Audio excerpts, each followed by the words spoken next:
Hi, everyone, and welcome to another Roofing Contractor Walls and Ceilings Legal Insights. I'm RC editor Art Eisner, and I appreciate you being here, whether it's by video or by podcast. Joining me, as usual, is Trent Cotney of Adams and Reese. Trent, as always, I'm glad you're here to walk us through some of the big legal issues and otherwise affecting the industry. How you doing? Doing great, Art. It's good to see you. Awesome. Thanks for being here. Well, much of the country is trying to get to spring, right? But if it wouldn't be spring really if we weren't talking about preparing for OSHA.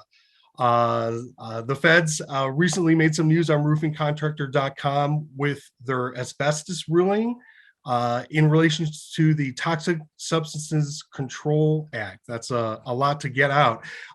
Trent, what's the significance for roofers on that? Yeah, so one of the interesting things that we're seeing with the EPA is a lot of this rulemaking as it relates to hazardous chemicals and toxic substances, and among that is asbestos. In particular, they were focusing on the crystalline type asbestos that is still being placed in products primarily overseas and being shipped here for construction purposes.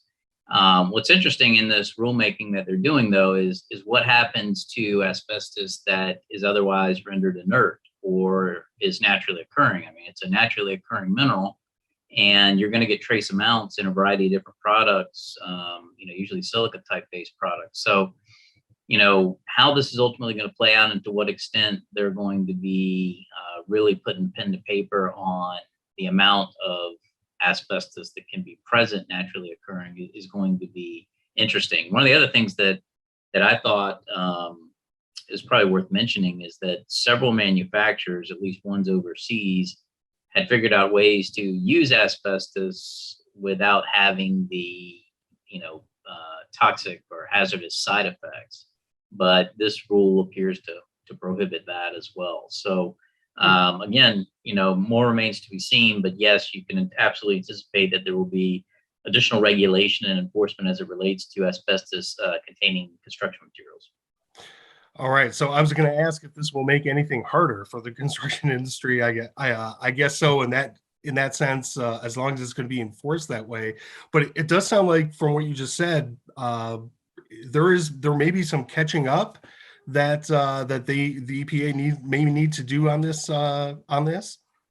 Yeah, it obviously asbestos is incredibly hazardous, dangerous material, but from a construction standpoint, amazing. Like there's a reason it was used everywhere in the 20s through the 60s. It is absolutely an incredible construction material. So if it could be rendered inert, then I do see where maybe a caveat or an exception could be done to the EPA. What's interesting that we see a lot is EPA regulations being disseminated down to local state agencies, and where a lot of contractors, especially roofing contractors and walls and ceilings type contractors, have gotten in trouble is with disposal of asbestos related materials. So we see a lot of enforcement on a local state level where the testing hasn't occurred and it's just being dumped in a regular site. And oftentimes we get dragged in to defend contractors against those agencies when that happens. I see. So it's being enforced at that local level, which I guess makes sense. But doesn't that make it more difficult, though, for contractors also operating within those parameters? Like, if there isn't one regulation to kind of follow. Yeah, absolutely. So, you can be, a great example is, you can be in Pinellas County, which is, St. Petersburg, Florida. They have a very robust and active investigation unit that looks for asbestos disposal. And then you can go right next door to Hillsborough County where they've got it, but they're not as active, right?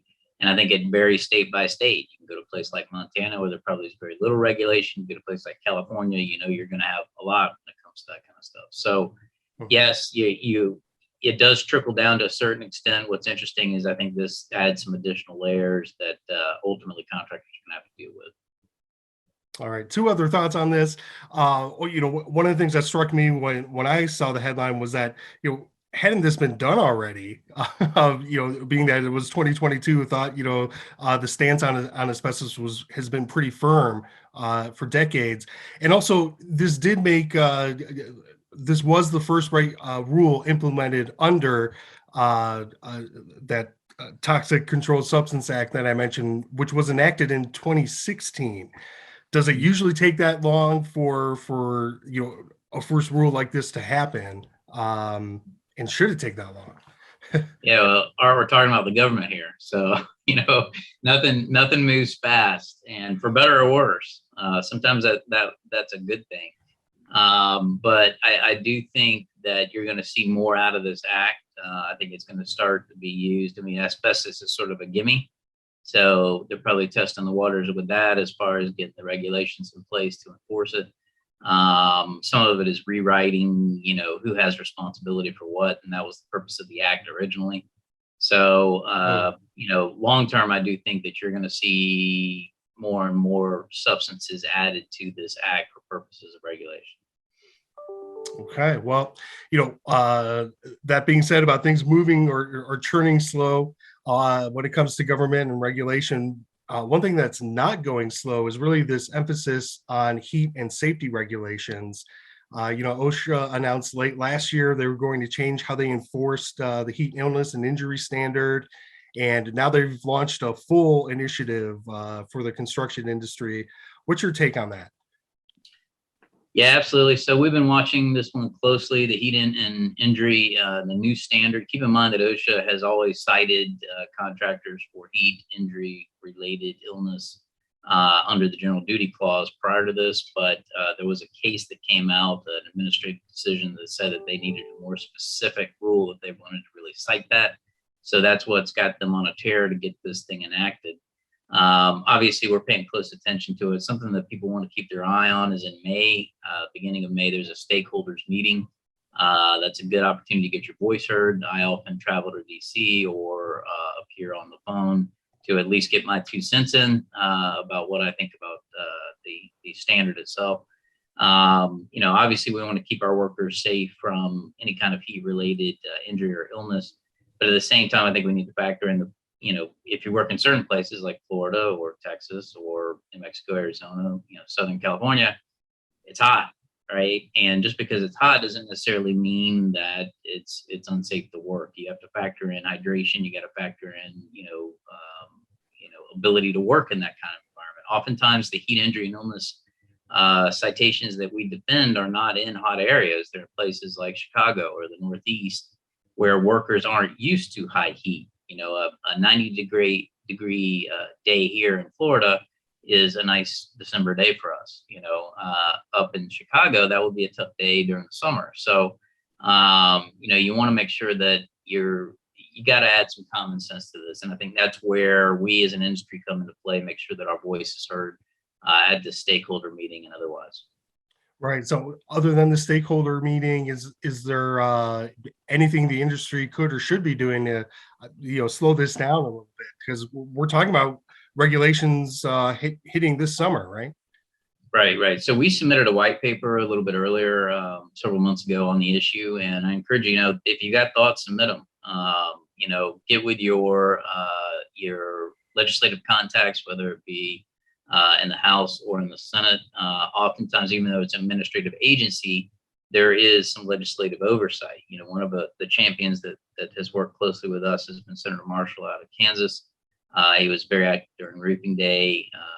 Was able to speak to the tile roofing contractors as well as some other people. So he has always been favorable to contractors. I encourage you to get to know these types of people that can be advocates for us up in Washington. All right, great news there. And as we approach the heat season trend, as you said, it's always kind of a concern. Are there any new recommendations or anything you want to remind roofers as they start prepping? Yeah, absolutely. So the one thing is remember that your safety manual is a living, breathing document, right? This is not something that you create 4 or 5 years ago and never look at it again. You need to constantly update it. And the key thing that OSHA is always looking for is to make sure that you have a culture of safety. What that means is You need ongoing toolbox talks, ongoing safety audits, third-party consultants, all these types of things to show that you are actually trying to get it from the top to the bottom. That's going to be the key thing if for some reason OSHA comes and knocks on your door.